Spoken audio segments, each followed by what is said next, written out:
Joining me right now is former FBI Assistant Director, former FBI agent and attorney Chris Swecker. Also joining the conversation and the hot topics all morning long this morning is Bullseye American Ingenuity Fund Portfolio Manager Adam Johnson, the Wall Street Journal Assistant Editorial Page Editor and Fox News contributor James Freeman, and the Washington Examiner's Restoring America Editor Kaylee McGee-White. Thanks, everybody, for joining us this morning. Great to be here. Chris Swecker, thanks very much for being here. I want you to weigh in on how you see this case. 2 Americans this morning dead, the other 2 back in the United States. What can you tell us about this case? Well, you start with the basic premise that Mexico is a narco state.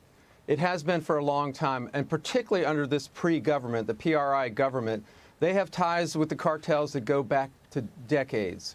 When the PAN party came in power for a while, they tried to enforce the laws and control the narcos, and it just wasn't successful. So this is not the first time we've seen Americans get caught in the crossfire and be in the wrong place at the wrong time. I mean, it is literally a war zone down there, particularly the border states.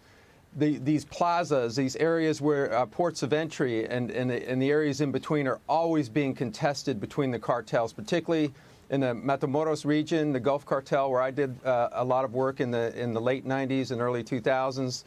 And just U.S. citizens are just not safe down there.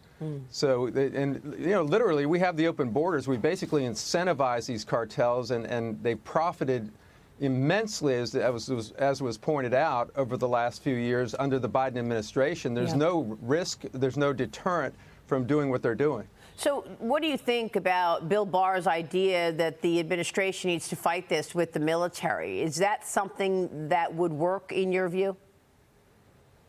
Yeah, it worked in Colombia. Look at Colombia now. I mean, they're not, I wouldn't say they're perfect, but they have restored law and order and the rule of law in Colombia because we used our military against the traffickers. We did it quietly. We didn't advertise that we were doing it, but we used some very sophisticated techniques, some technology, some special forces, some intelligence, et cetera. Gave them plenty of money in the Plan Colombia funding that we provided to them.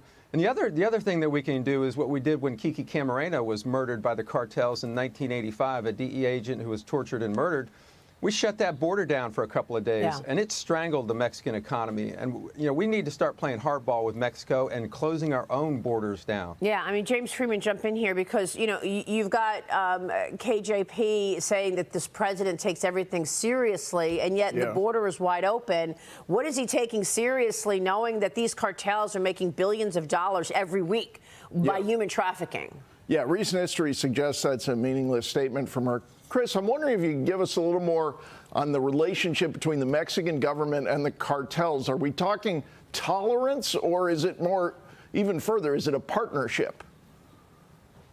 Yeah, Mexico is one of those states where, in some failed states, they tolerate the bad guys. They allow them room to operate.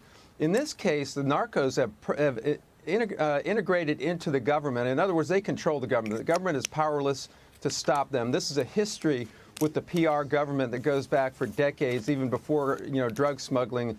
It was other types of smuggling that took place back in the 70s and the early 80s.